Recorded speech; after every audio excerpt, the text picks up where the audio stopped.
tole daawwattoota Zaad podcast assalamu alaikum wa rahmatullahi wa barakatuh akkam jirtu nageenyi badhaadha baga jiraatanii guyyaa har'aa kana geetan jecha yeroo dabre sagantaa mudannoon muuxannoodha jedhuratti leenjiftoota garee Robe of Dragon Wushu Martial Art Club coach Bilqisa Ahmadi fi coach Jabir Abdul Qadir qabanneetiin dhufnee turre kanaaf immoo kan darbe kutaa jalqabaati kan har'aa immoo kutaa lammataati akkuma kutaa jalqabaa har'as kutaa lammaffaa waa hedduu akka hubatan waa hedduu akka baratan yookiin mudannoo isaanii irraa muuxannoo hedduu akka fudhatan abdii qabna kanaaf immoo kutaa lammaffaan eegalameetiin injira qaamaaf qalbiin nu duuka bu'aan dhaamsa keenya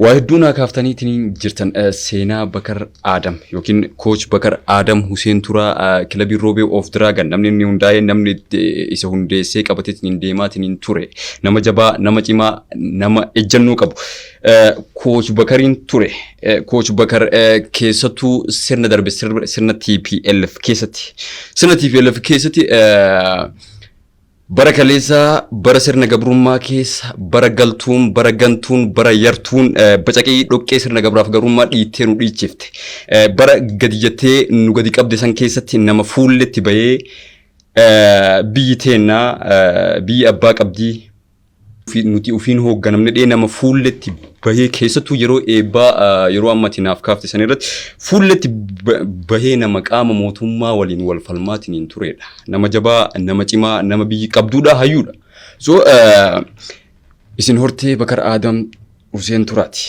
yookiin hortee coach Bakar Adam namoota jajjaboo ofii qaree bilcheessee teessoo ofii irraa ka'ee teessoo san irra kaateetiin deeme Amanaan isinitti ceetee amanaan isinitti kennamtee amanaan isinitti laatamteetiin jirti adarratti jechaadha mee isin seenaa hedduu anin beeku isintu beeka seenaa dubbatuuf miti seenaa yoo dubbate siin tara har'atti garuu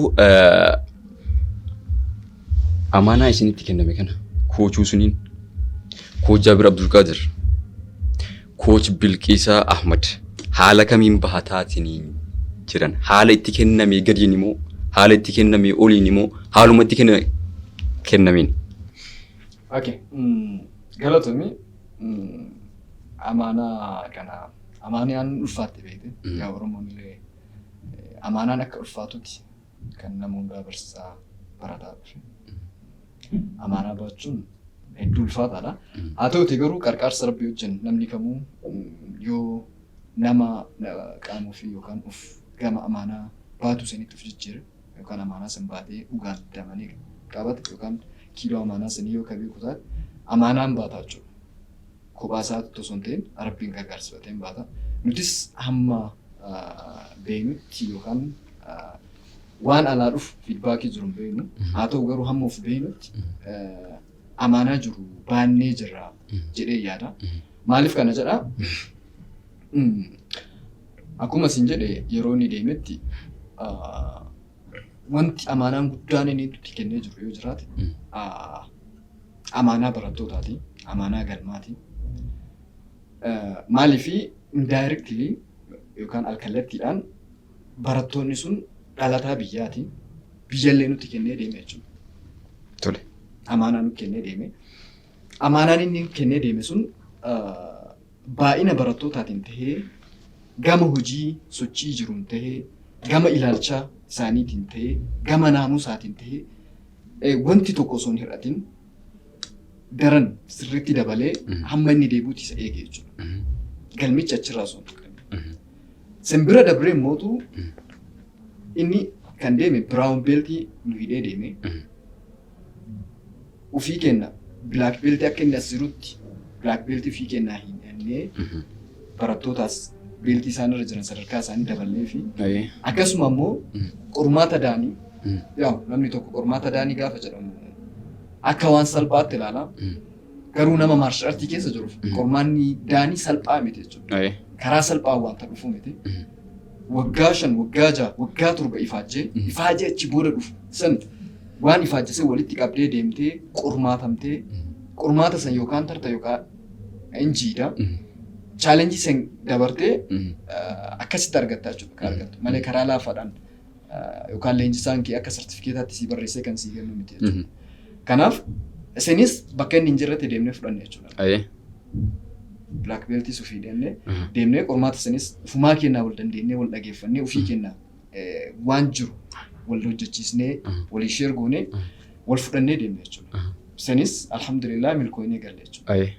Milkoonee galle sun addatti amaanaadha jechuudha. Amaanaan inni kenna kabarattootaatiif kennallee nuti kennee deemee kabarattootaas kennallee baannee geessinee jirra jedhee yaada amaanaa sana. Hamma ammaatis amaanaan inni nuti kennee jiru yaa akkuma beekamu karaa eebbaatiin tahee karaa dorgommii garaagaraatiin tahee akkasuma karaa hojiitiin tahee karaa fudhatamummaatiin karaa beekamtiitiin akkasuma naamusa barattootaatiin tahee karaa kamiinuu namni fiidbaakii hin taane negatiivii ta'e nuu kennan jiru hagammaatti. Daran kan duraanii caala waan nu jabeessu ilaalcha poozitiivii ta'e akka nu qabaanu nu taasisee jira. Kun nuuf injifannoodha jechuudha. Amaanaa isaa san baachuu dandeenyee jirra jennee fudhanna. Fakkeenyaaf Coach Bakar Coach Imaaduddin magaalaa kana keessatti nama guddaadha nama jabaadha. Isas qormaata daanii qormaachisuu danda'ee jira Bakar yeroo as jirutti jechuudha. Akkasuma obboleessi isaa Leencoo Alii kan jedhamu isas qormaata daanii gama fiildii biraatiin jechuudha. Akka inni qormaatamu godhee jira. Haa ta'u garuu nus isatu bakka sanii nu gaha ture. Daanii qormaatamuun isatu nu fuudhee nu deema ture. Haa ta'u garuu ufuunee deemee jira gargaarsa rabbiitiin san bira dabarree. Haa ta'u garuu har'a irratti namoota sanniin alatti nuun alatti namoonni qormaata daanii qormaatamanii bira dabran amma namoota 19 hanga 20 gahan. Namoota agasiitu jira jechuudha. Kana jechuun nuuf injifannoodha jechuudha. Kana jechuun nuuf amaanaa inni nu kenne san hamma hammaatti baannee guddachuu malee osoo hin xiqqeessin baachaa jirra. Gahee keenya hamma dandeenyeen qarqaarsa rabbii wajjin akkasitti itti deemaa jirra jedhee yaada. Waan gaariidha. Jechaan beektaa yeroo tokko yoo ilaalan gateettiin kun homaan qabu fakkaata. Garuu waa hedduu baadhateetiin hin deema. Keessattuu immoo wantoonni akka amaanaa tun waan jabduudha beektaa. Kanaaf immoo isinis qarqaarsa rabbii waliin haaluma gaariidhaan haaluma hawaasni itti gammaduun gulaalaaf madaalaan keessan hawaasa jedheetiin hin yaada. Hawaasni yoo si deeggare hawaasni yoo cinaa dhaabbate hawaasni yoo waa hedduu cimina kee yoo sitti haasee dadhabina keessi gorfate wanni guddaan kana jechaadha. Kanaaf immoo jabaadhaa ammas rabbiin isin haa qarqaaru. Tolemee gama Coach Bilqiisaatti yoo ce'u waan amaanaa kana akkamitti ilaaltaati? Amaanaa Coach Bakar kenne yaa bahannee jirra jedhaani waan jiru Coach Jaabir himee jira. Amaanaan Coachii jalqaba irratti kilabiin kun akka hin kufneedha. San bahannee jirra. Waan isaan jalqaban wahii bakka jiru sanii miti sadarkaan isaa akka dabalaa deemu goonee jirra.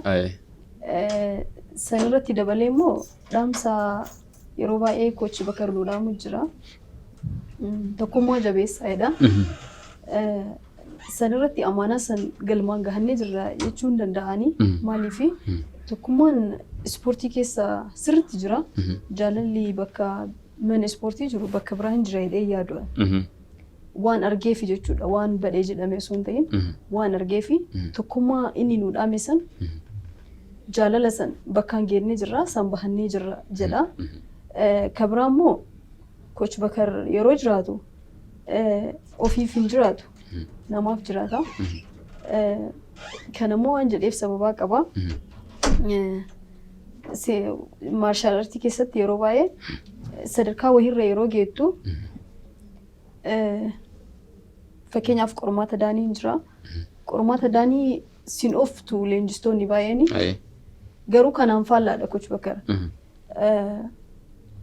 Achi deemuu bira taree haga baasii itti baastu haga ofii isaatiin si gargaaruu wahiiti. Kanaafuu yeroo barsiisutti illee jechaadha barataa hawwii ispoortii qabu ka waa kafaluu hin dandeenye jira. Isa qarshii ji'aa sanirraa dhiisee dabalataan immoo yeroo eebbi gaheen jira qarshii yuunifoormii kaffalantu jira haga qarshii ofii baasee yuunifoormii san hodhisiisee fi eebbisiisuu maaliifi namni wahii hawwiin qaba humni isaa achi gahuu waan hin dandeenyeef waan akkasii san godhee amaanaa san nutti kenne jechuudha. Amaanaan sun haga ammaa nu bira hin jira. Maaliifi Coach Jaabiriin fa'a bira hin jira. Ana birallee hin jira. Barataa kafaluu hin dandeenye jira kan isaan barsiisan jechuudha. Ana birallee akkasuma. Kanaafuu karaa kanaan yoo ilaalu dabalataan immoo Daanii Coach Jaabir faati akkuma baratamu nu martiyyuu hin beekna. Kilabii biraarratti naannoo biraarratti qarshii irraa fudhanii deemanii baasii ofii isaatii barataan cufatee leenjisaa irraa cufee waan akkasiitu jira. Isaan immoo haga barataa ofii barsiisan san sadarkaa sanirraan gahanii barattoota san Daanii qormaachisuutti jira. Isaan illee amaanaa ofii baatanii anillee haga danda'uun inshaallah sadarkaa sanirra barataan gahu yoo jiraate yeroo beechiin nu eege amaanaa Coach Bakar kan achi biraan hinga hagalma kanaan hinga jedhee yaada. Walumaa galatti haga dandeenyu haga humna kenna amaanaa kana galmaan geenne galmaan illee gahaa jirra jedha. Ammas Rabbiin isin haa qarqaru jechaan Rabbi nama bakkaan gahu akkasuma immoo akka reef isinii kaase nama dabalee dhaloota oomishee gadi baasu Rabbiin isin haa taasisu jecha daawwattoonni teenya kabajamoon qophii teennas gara goolabuutti deemaatiin jirra. Kanaaf immoo nun hifatina ammas akkuma amala keessanii qaamaaf qalbiin teessan qophii muuxannoodhaa duukaa haa taatu isiniin jenna. Ammas faan nu fuudha. Tulamee Coach Jaabir Roobee of Diraagan waa hedduu keessa ceetiin as keetiin jira. Dhaloota hedduu oomishee gabbaasee jira. Hanga ammaatti eebba yeroo meeqaaf raawwattanis? Eebbi jalqabarraa kaasee kan dabre kun eebba marsaa 11ffaa kenna. Yeroo 11ffaadhaaf jechaadha. Barattoota meeqa Roobee of Diraagan haga ammaatti barattoota meeqa yeroo 11 yoo ta'e gama waggaa 11 akkas deemeetiin yaada. Barattoota meeqa leenjisee qaree bilcheessee sadarkaa leenjisummaatiin gahee barattoota meeqa gadi baase? Marratti barattoota jalqabarraa lakkoofsaan himuudhaaf hedduu na dhiba. Maaliif adada eebbaatiin barattoonni fakkeenyaaf gaafa ani jalqaba yeroo beeltiidhaan barataa 124 ture. Har'a garuu nu sadiintu jira jechuudha. Anaa Coachusnidha. Coach Bilkiisaa jira jechuudha. Akkasumatti harcaatiin hin jira. Harcaatiin haa jiraatu malee adada eebbaatiin barattoonni haaraa dhufan hedduutu jira akkasumatti jechuudha. Lakkoofsi barattoota adada eebbi dhufuun jiru dabalaa deema malee hir'ataa hin deemne kan gara jiru harcaa kan dhufan bakka isaanii barattoonni haaraa buufamaa dhufanii. Kanaaf lakkoofsi isaanii kana jedhee si himuu hin danda'u mana kumaatamootaatiin lakkaa'amuu danda'anii jechuudha. Hedduudha. Dameen teessan bal'atte? Sirriitti. Ammarratti immoo namoonni leenjisummaarra jiran barattoonni dhimma hawaasummaatiif roobee gadhiisanii deemanis jiranii barsiisota ta'anii kan kilaba nu wajjin qabaa turan jechuudha. Akkasuma immoo ammarratti kan leenjisaa jiru leenjisaan nurraa bahee leenjisaa jiru nama tokko sanirraa kahaaf immoo leenjistoonni jiran akkuma jalqaba si tuquuf yaale warroonni Daanii qabatanii harka isaanii jiru. Namni Daanii qabate jechuun namoota Daanii qabatan jechuun leenjisummaadhaaf gahanii jiran already digirii jalqabaati. Daanii jechuun maarshaal aartii keessatti digirii jalqabaati. Namoota biraa leenjisuu hin danda'anii Daanii warroonni qabatanii jiran namoota 20 hamma 21 achi hedduu jiran jechuudha baay'een isaanii. Ulfaadhu tulimee gama Coach Bilkiisaatti yoo ce'u hidda lafa keessa fageeffatanii jirmaan jabaatanii dameedhaanis Rabbiin isin bal'isee jira.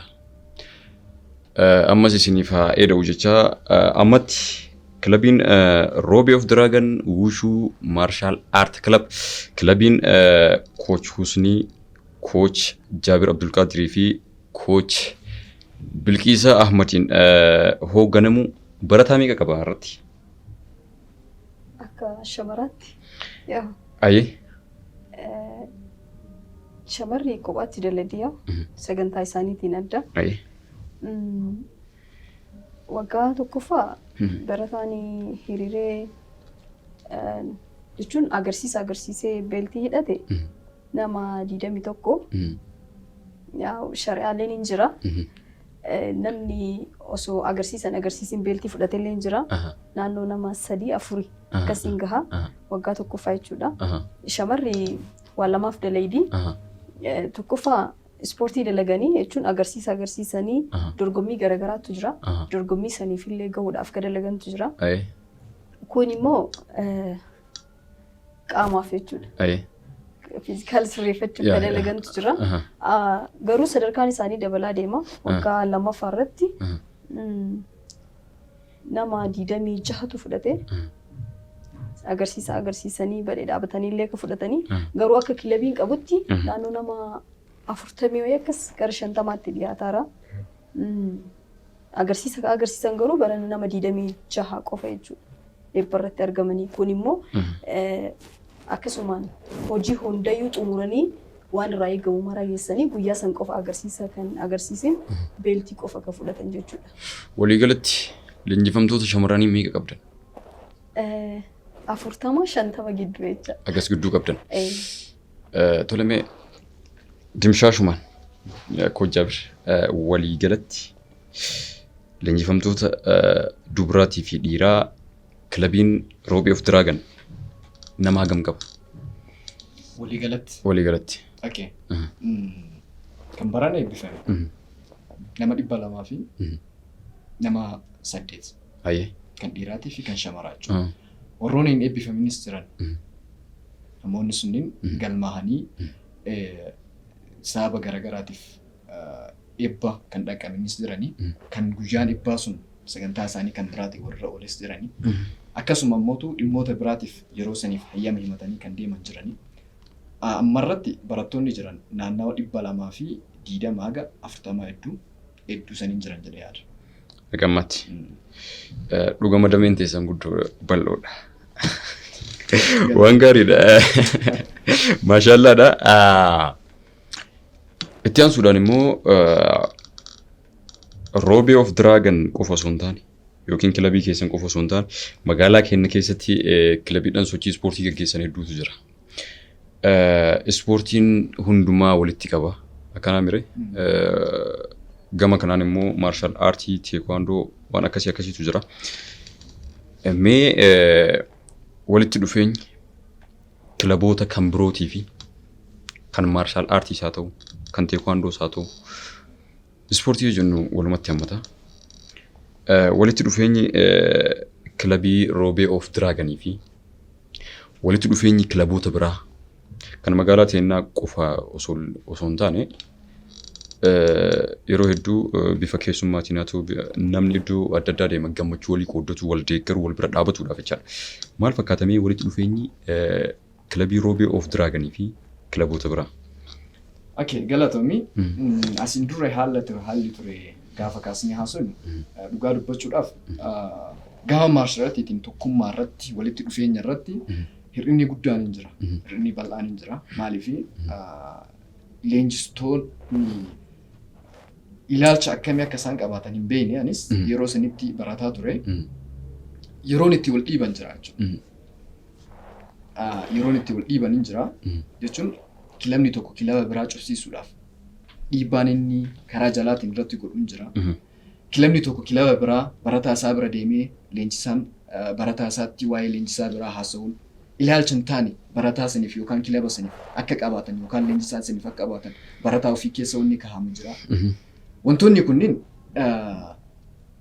wantoota qajeelfama maarshaalaatiin ala bahanii hundi isaaniitu jechuudha. Gaafa ammarra dhaabadhee ilaala. Duraan gaafii natti haa ture. Sila seeruma maarshaalaachaattu wanta san hayyamee qajeelfama isaa keessa jira. Namni hundi wal dhiibee wal tuffatee hammeenya walii haasa'amu maali wanti isaa ka jedhu na dhibaa ture. Gaafii natti haa ture. Garuu amma deemee bakka kana gahee argetti maarshaalaatiin kamiyyuu gosni ispoortii kamiyyuu jaalalaaf tokkummaadhaan jibbaa fi wal balaaleffachuu yookaan wal dhiibuu kan dhaadheessu hin jiru jechuudha. Kan wanta sin labsu hin jiru jechuudha. Wanta hin argisanii. Haa ta'uti garuu ammarratti hamma danda'ameen wanta san furuudhaaf tarkaanfiin nu fudhannee jira. Eebba kanarratti namoonni hedduun isaanii arganii jiranii. Maaliif gaafa an guddadhee leenjisaan biraa dhiibu yookaan leenjisaan biraa yoo guddatin bakkuma san jiraate ani qoftu guddadhee qilleensa kanarra yoo ol ba'e leenjisaa kan leenjisoowwan kanneen gaafa wal dhabe yookaan ilaalchi hin taane gaafa isaan naa qabaatan wanti ol bahe kamuu yeroon akka tokkotti hin taa'u ol bahee jiguun kiyyan oolu gaafa jige namni na qabu namni biraa hin jiru namni barumsa idilee keessa jiru ana nan qabu maaliif kan na hubachuu danda'u leenjisaa qofa. Leenjisaan immootu gaafa anaa fi leenjisaa biraa hedduu kilaba biraa hedduu ilaalchi pozitiivii hin jiraanne gaafa an jige namni na qabu hin jiru gaafa inni jigaanillee san qabu jechuudha. Kanaaf an guddadhee isallee gaafa guddisaa deeme maarshaal artiichi yookaan ogummicha kana sirriitti ol baasaa deemna jechuudha. Maaliif hawaasa biratti kan inni tuffatamu akka inni tuffatamuu fi akka hawaasni ilaalcha hin taane qabaatuuf ka godhu wal jibbaa fi wal dhiibbaa kenna jechuudha. Kanaaf wal jibbaa fi wal dhiibbaa san hir'isnee tokkummaa kenna. Fakkeenyaaf yeroo asin duraa keessatti akka rakkinaatti jedhee wanti ani sammuu kiyya keessa deemuu fi wanna yaadu yoo jiraate gatii yookaan vaaliyuu kiyya naa kennuu dhabuun vaaliyuu leenjisaa biraa an leenjisaa biraatti kennuu dhabuun vaaliyuu inni silaa argachuu qabu kiiloon silaa hawaasa biratti fi na biratti illee barattoota kiyya biratti illee barattoota isaa biratti illee wantoota inni magaalaa kanaaf gumaache yoo an beekamtii kennuu fi dhabe hamma inni gahu san isa geessisiisee isa guddisee yoo an mul'isuu dhabe innis natti mufata anis isa dhiibaa jechuudha. Gaafa inni na dhiibu ani illee hin dhiibu inni immoo sababa qaba waan na dhiibeef maaliif sababaan beekamtii san hin kenniniif na dhiibe jechuudha. Kanaaf wanta san teennee mari'annee waan kana falatti gochuu qabna. Maaliif Bakaris xiqqeena kennarraa wanni nu dhaamaa dhufe tokkummaa jedhaa dhufe Bakar kilaba kennaaf qofa tokkummaa hin dhaamne magaalaa keenya guutuudhaaf tokkummaa dhaame tokkummaa inni dhaame san karaa kamiin itti fufsiisuu dandeenya. Waan jedhu irratti mari'annee leenjistoota jiran yaamnee waliin osoo keekii tokko murree osoo harka wal qabannee tokkummaa keenya hawaasa keenyatti mul'isne. Gaafa kana hawaasni nullee nu kabajuu danda'a. Gosa maarshaal artii jiran as keessa jiran guutuu isaatiifu kiiloo kennee jarri tuni nama tokko biyyaaf utubaadha. Wanni tokko ta'e yeroo hundaa humna qaba. Wanti humna qabu mootu biyyi tokko kan irra dhaabatu dargaggeessa. Dargaggeessi humna qabaate jechuun biyyi humna qabaatte jechuudha. Kanaaf wanta kana hawaasa keenyatti haa mul'isnu tokkummaa keenya. Kana immoo ka goonu beekamtii walii kennuu qabna. Ka jedhu irraa ka'uudhaan leenjistoota hedduu bira deemnee baakgiraawundii isaanii, piroofaayila isaanii yookaan seenaa isaan dabarsan maarshaal artii keessatti irraa barreeffataa turre. Isaan hundaatti akka tokkoon bira deemnee kan as hin jirre bilbilaan dubbisaa hunda isaaniitu barreeffannee turre jechuudha. Haa ta'uti guyyaa san akka tasaa ta'e yeroo nu hanqate asumaan carraa kanatti fayyadamee warroota leenjistoota jiranillee dhiifama gaafachuu barbaada. Maaliif piroofaayilii nu barreeffamne sun guutuun hin dubbifamne seenaa isaanii xiqqoo suquuf yaallee turre barratti. Haa ta'uti tokkummaa nu wal yaamne achirratti kiiloo keenya walii kenninee leenjisaa ebaluu jennee beekamtii leenjisaa isinii kennuun kenna tokkummaa keenya agarsiisaa humna keenya agarsiisaa maarshaal artiin tokko yookaan tokkummaa akka agarsiisu ibsuu agarsiisa waan ta'eef wanta san akkas goone san bira dabree mootu leenjistoota qofa yoo son ta'in warroota magaalaa kana keessatti dhiibbaa garagaraa uumaa turan jechuun dhiibbaa jechuun karaa poozitiivitiin namoota araada garagaraarraa akka isaan fagaatan dargaggeessa keenya gama kubbaa miilaatiin ta'e gama barnoota laanguweejiitiin ta'e warroota gahee isaanii taphataa turan warroota sanniinis namoota tokko bara dabre eegalee wanti sun Excellency Award Robe of Dragon Excellency Award ka jedhamu badhaasa meedaaliyaa kennineefii jira jechuudha. Haga namoota 4-5 namoota hagas ga'anii meedaaliyaas badhaasanii jira maarshaal artiin alatti jechuudha. Warroota gama maarshaal artiitiinis tokkummaa keenya gama sanii mul'isnee jira jechuu barbaada. Asirratti immoo wanti akka maarshaal artiitti hubachamuu qabu yoo jiraate fakkeenyaaf salaamtaa maarshaal artii jedhamee karaa haala ittiin nageenya nu gaafannu jira namoonni maarshaal artii kun. Biyya maarshaal artiitti garaagarummaa qaba. Haa ta'u garuu kan ogummaa kiyyaa yoo si shirka godhu taate fakkeenyaaf as bira jennaa kuni nageenya. Nageenya ibsa. Nageenyi kuni tokkoon isaa kunis hundi isaatu hiika mataa isaa qaba. Hiika sana amma keessa deemee siin ibsu hiika tokko qofa waa'ee tokkummaa kan kenna kan nu agarsiisu. Gaafa aspira jennu kun geengoo jira. Geengoo jira aspira gaafa kun. Kuni tokkummaa warra maarshal aartii jechuun maarshal aartiin afaan addunyaa kanaa ta'uu isaa akkasuma immoo nageenyi kun maarshal aartii hundaaf tokko ta'ee tokkummaa keenya kan waliin nu qabu akka nu obboleeyyan ta'an akka nu maatii tokko ta'an kan ibsudha jechuudha. Kanaaf tokkummaa irratti tokkummaa nu labsa malee baraaxumina san nuun ibsu jechuudha. Nu labsu jechuudha maarshal aartiin walumaa galatti. Galatoomi. Waan gaariidha. Waan hedduu dhalootaaf ta'u, waan hedduu dhaloonni keessatti of ilaalu, irratti of madaalu, waan baay'ee keessattuu leenjistootaafis haa ta'u, miseensa maarshaal aartii hundaafuu qaama kamiifuu waan ta'u ergaa guddoo dabarsitee jedheetiin yaada. Galatoomii ulfaadhu umrii nuuf dheeradhu siin jechuu barbaada gama kiyyaan. Kana qofaa miti. Ejaan ati waa hedduu naa kaaftee waan hedduu inumaayyuu na saamte beektaa. Dhiifama.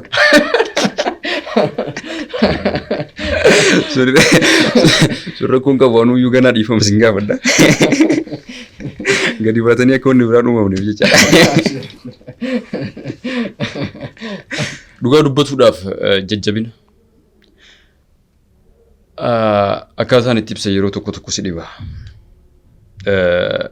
Wanni hedduun isaa tokkummaa dhabuurraa ilmaan abbaa tokkoo gargar faca'anii ija diinaatiin wal ilaalanii wal bira dhaabbachuun hin jiru, wal jajjabeessuun hin jiru, waliif utubaa ta'uun hin jiru.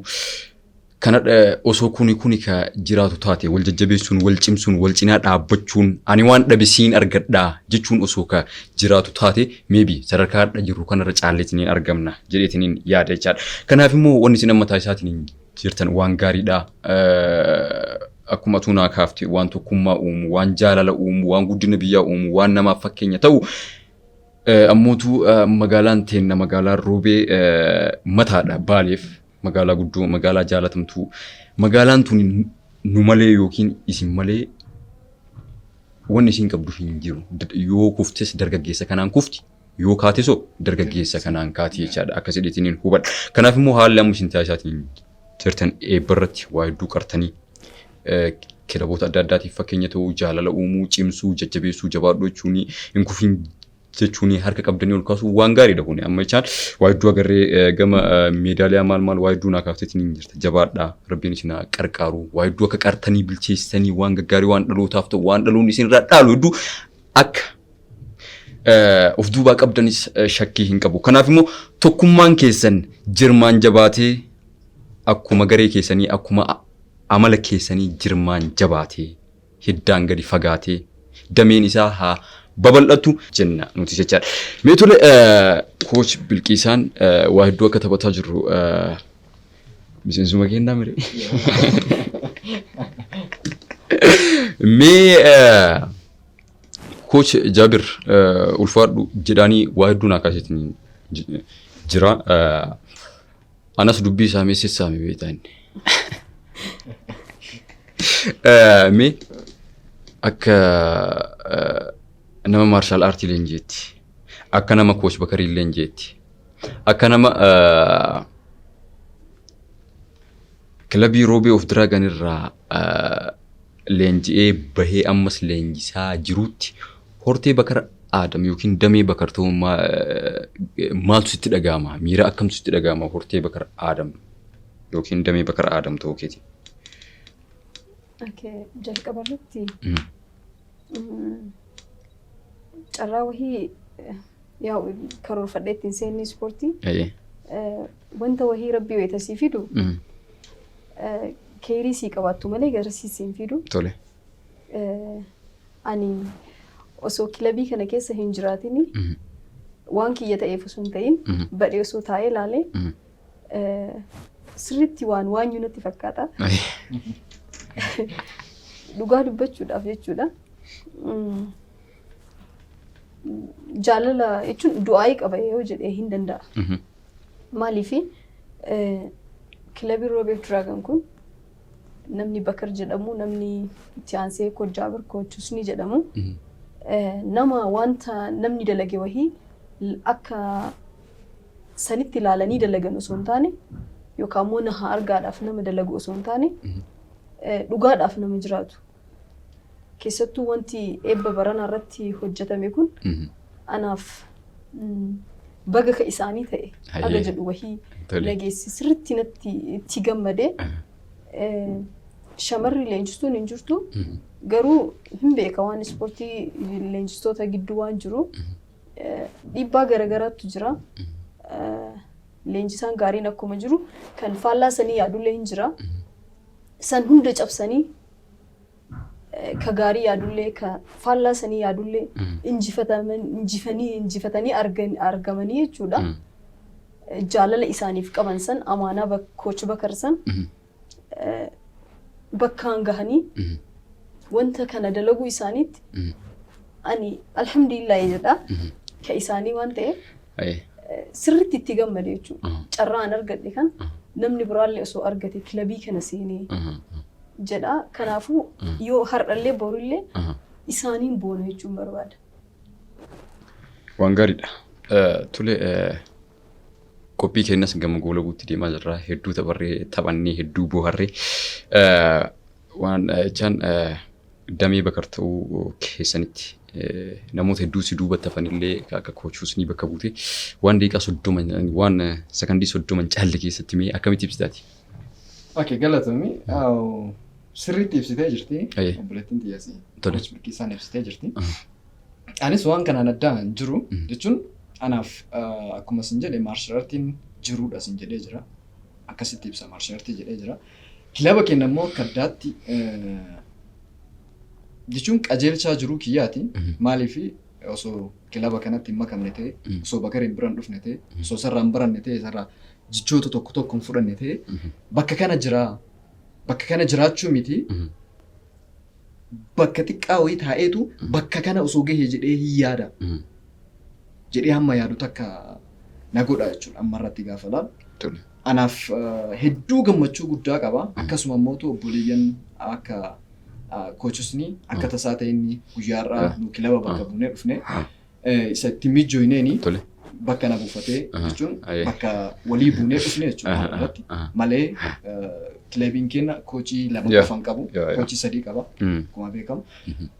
Naa obboleeyyan akka kochusni Coach Bilkiisaa akkasuma immoo barattoota ijoollee nu jala jiran barattoota akkasitti wal qunnamuu kiyyaaf akkasuma hiriyoota jireenya keessatti hedduu wal gargaaru yaadan ta'ee gama biraatiin hedduu wal utumnee haga ammaatti waliin jiru argachuu kootiif sababa kan ta'e Barsaa Bakarii kilaba kana hedduu ittiin boonaa yeroo hundaa waan ammataa ittiin gadi qabadhu sun taane kan ammataa ittiin ol qabadhee qoma kiyya dhiibee ittiin dhaadatu jechuu barbaada.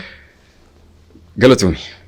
Coach Bakar Adam Hussein Turaa galatoomii namoota hedduu qartee leenjiftee bilcheessee gadi baafteetiin jirta ammas bakkuma jirtutti umrii nuuf dheeradhu jennaan jechaadha. Tolemee qophii teenya tan akkaan miidhagduu taate, tan akkaan bohaarsituu taate, tan akkaan barsiiftuu taate gama goolabuutti deemaatiin jirra. Mee ilmi namaa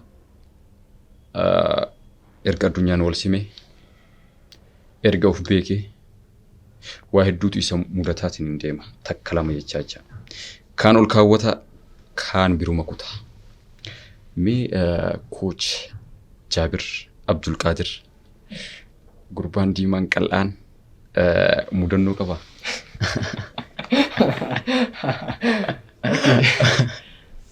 Mudannoo adeemsa jiru keessatti mudannoo hin dhaabamu. Namni hunduu qaba jedhee yaada. Haa ta'u ani mudannoo hedduu qaba. Mudannoo hedduu qabu. Hunda har'a hima jechuun hin taatu. Sa'aatiin illee nuun gahu jechuudha. Garuu mudannoo kan nama kolfistu isinitti haa himuuti.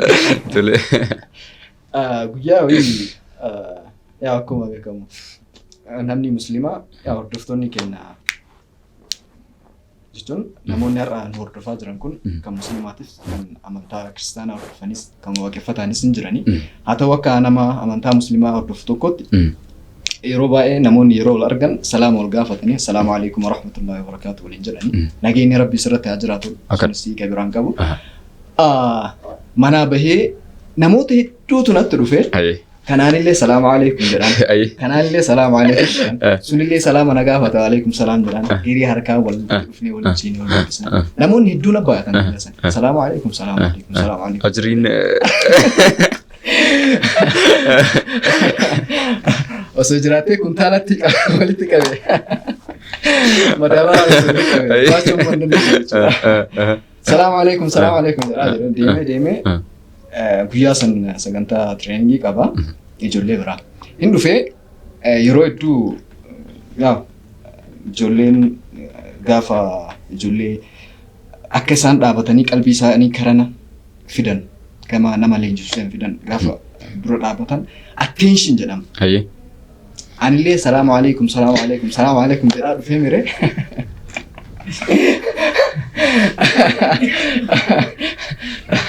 Yeroo hedduu yeroo ijoollee dura dhaabatu fuulli kee kostorra jedhaa anillee baqa qaxxiidhee dhaabatu attention jedhee sagalee ol ba'a. Ijoollee dura dhaabadhee ijoolleen hiriira sirreessanii dhaabatanii salaamu alaikum jedhee.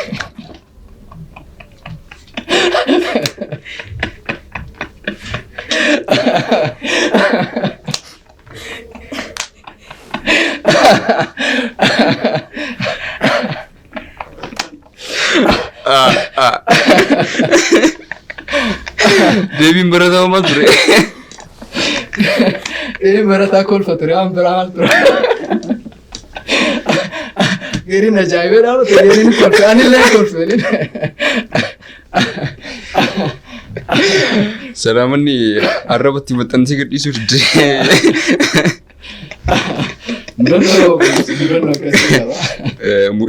Mudannoo bareedduu mudannoo hedduu nama bashannansiisuudha. Ulfaadhu. Mee gama Coach Bilqiisaatti yoo ta'u akkuma jalqaba irratti kaasuudhaaf yaale ilmi namaa waa hedduu galmeessaa isiniin dhufa. Mudannoowwan hedduu immoo garii irra tarkaanfata. Garii immoo osoo inni irra tarkaanfate yoo ta'e isarra hin tarkaanfannetu jira jechaadha sammuu isaa keessatti maxxanteetti ni naftu. Mee mudannoo irra hin tarkaanfanne qabdaati? Ani mudannoo hedduu qaba. Keessattuu waan ispoortii irratti jechuun hin lakkaa'u garuu akka baay'ee ta'eef hin lakkaa'u garuu kan isinitti kan ispoortiin ala ta'e jechuudha. Nama hin dhoyne sammuu kiyya keessaa deddeemaa xiqqoo nama kolfisiisuu danda'a. Fakkeenyaaf yeroo tireeningii deemu maal kan hin jira namoonni tokko karaa irratti ijoollee shamarraatiin waa jedhanii akkas waa jedhanii ni bira taruu jira. Yeroo immoo tarii guyyaa biroo dhufanii kilabii wayitaa achitti na argan galmaa uffaa dhufanii haga deeman wahii yookaan immoo fuula narraa zorisanii haga deeman wahii yaadannoo akkasii baay'ee qaba.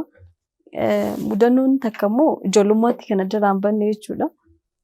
Xiqqoo ture. Obboleessa naa gadi jira. Qaama irraa dhiqaa ture. Qaama yeroo irraa dhiqu dhadhaadhaan sukkuuman. Baay'ee isarra hin jiru anillee dhadhaa fuudhee gaaddisa jala kaayee akka aduun hin tuune jechuudha. Yeroo ani qaama irraa dhiqee akkana ofirra ilaalu sareen fudhadhe. Dhadhaa wayita sareen fuutu arge mucaachitti gatee saree duuka fiiguu jalqabee jechuudha. Irraa buusee jira.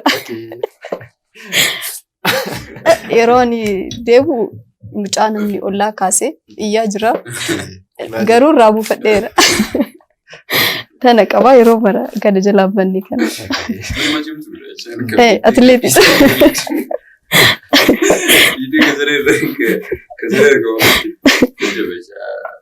Yeroo tokko kennaa dhaloota illee ta'uu danda'a.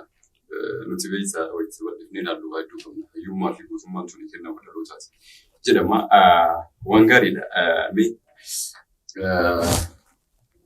Yookiin hin dabarsitaa fi yookiin si hin dabarsitii akka kilabii yookiin garee Roobee of Diraaganitti yaada waliigalaa dhaamsa. Dhaamsa jechaan xiqqaa guddaatti dargaggeessaa ta'u namoota hedduudhaaf dhaamsa gaarii nuufisaa ta'uu jira poodkaastiidhaaf dhaamsa yookiin ergaa qeeqasaa ta'uu hin fudhannu nuti sun rakkoon qabu Dhaamsa gabaabduu qabaatan carraa kanatti fayyadamtu.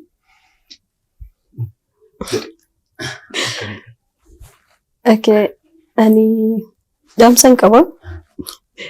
Garuu kilabii tokko erga taane obboleeyyiin erga taane keessattuu nu jechuudha.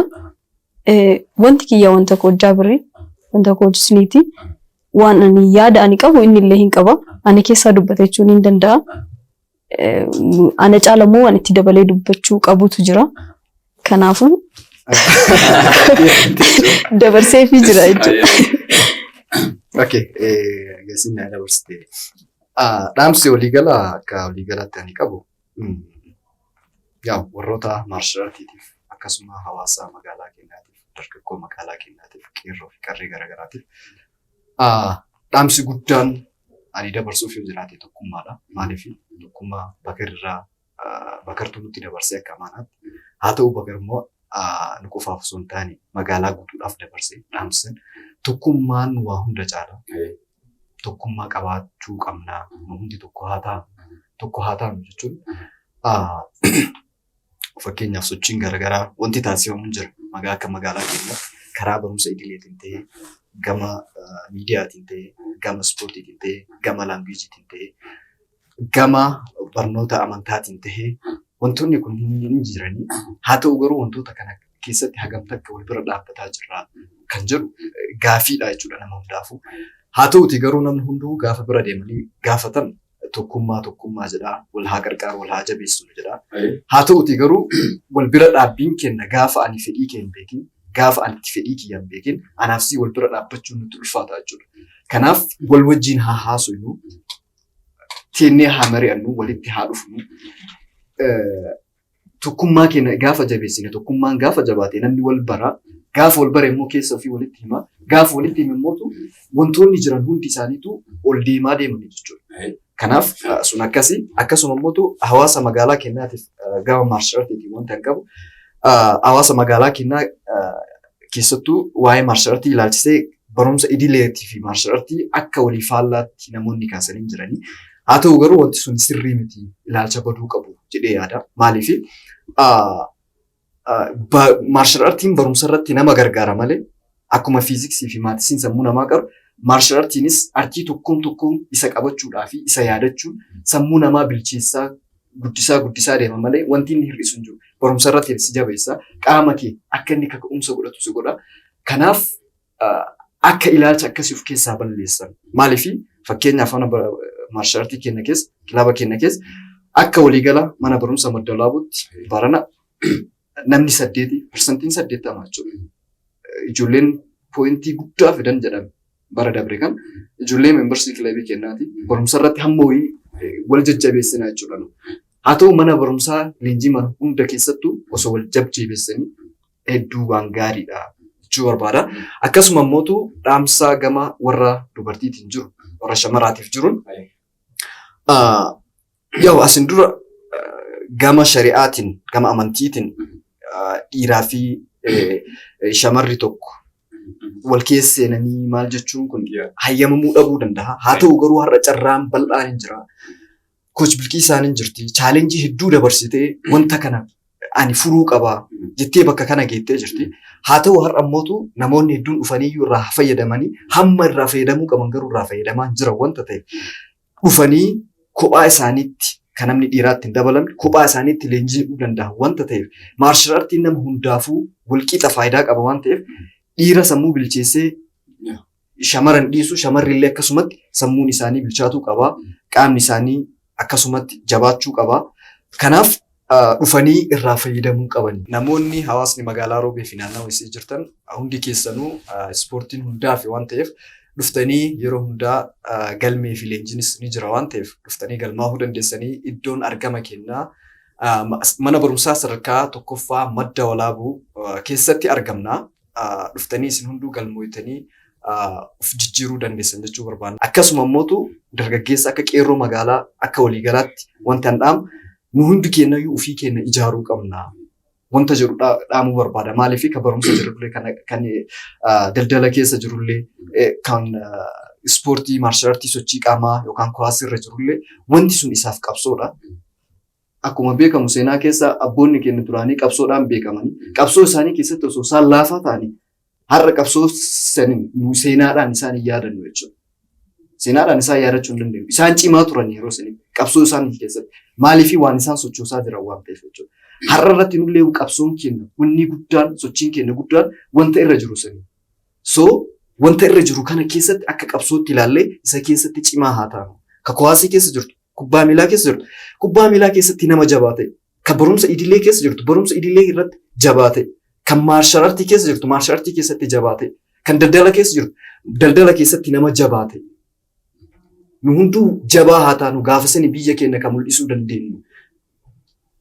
Osoo hin bilchaatin, osoo uf hin ijaarin wanta wayitti socho'uu hin dandeenyu. Wanti nu ajjeese waan sani waan ta'eef dhaamsi kiyya waliigalaa kana jechuu barbaada. Galatoomaa.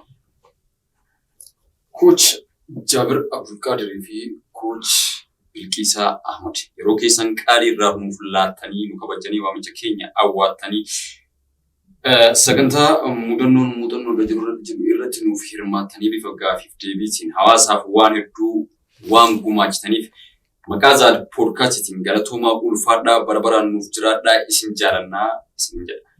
Isinis galatoomaa ulfaadhaa yaa sochiin keessan hedduu gaariidhaa akkanumatti itti nuuf fufaa wantoota dhukataa magaalaa keenya keessatti dhukatan hedduu baasaa jirtanii ammas karoora hedduu qabdan jennee isinirra yaannaa abdii guddatu isinirra jira magaalaan Roobee magaalaan Baalee godinni Baalee miidiyaa asin dura akkanatti wantoota jiru ol baasaa jiru hin turre sochiin keessan jalqabbiin keessan waan bareedaa waan jiru wal cinaa dhaabbannaa hawaasni magaalaa keenyaas amma dandeessanii bira dhaabbadhaa warroonni sooshaal miidiyaa irrattis chaanala isaanii subscribe like share gochuudhaan namoota hawaasa waan kana quban qabne biraan illee gahaa isaan illee jajjabeessa. Isinis galatoomaa ulfaadhaa isin jechuu barbaada. Tole daawwattoota Zaad Poodkaast kabajamoo qophii teenya tan jalqabarraa haga ammaatti bifa barnoota waliif qooduutiin bifa aartiitiin bifa bohaartiitiin Coach Jaabir Abdulqaadirii fi Coach Bilqiisaa Ahmad wajjin taasifnerraa yookiin walitti qabaadhaan immoo garee yookiin kilabii Roobee of Dragon Wushuu Maarshaal Aart Kilab wajjin kaleessa yaadataa har'a dhaabbataa boriif immoo karoora baafataa waa hedduu wal afoo qabaataa qophii nuti isaan wajjin taasifnerraa waa hedduu akka hubatan ittiin akka bohaartan ittiin akka bashannantan shakkiin qabna. Kanaaf immoo gaajittumaan immoo irreen teessa yoo laaftuu taate qaamni keessa yoo laafaa ta'e dadhabina qaamaa yoo qabaatan waa hedduu gama qaamaa kanaan isirra keessa taanaan bilchina sammuu dhabdan taanaan iddoon wantoota kanatti argatan Roobee of Dragon Wushuu Maarshaal Aart Kilab. Iddoon leenjii keenyaa magaalaa Roobee mana barumsa sadarkaa tokkoffaa Madawalaa Bukeessa. Kanaaf immoo dhayitanii irraa fayyadamuun waan keessanii jedha.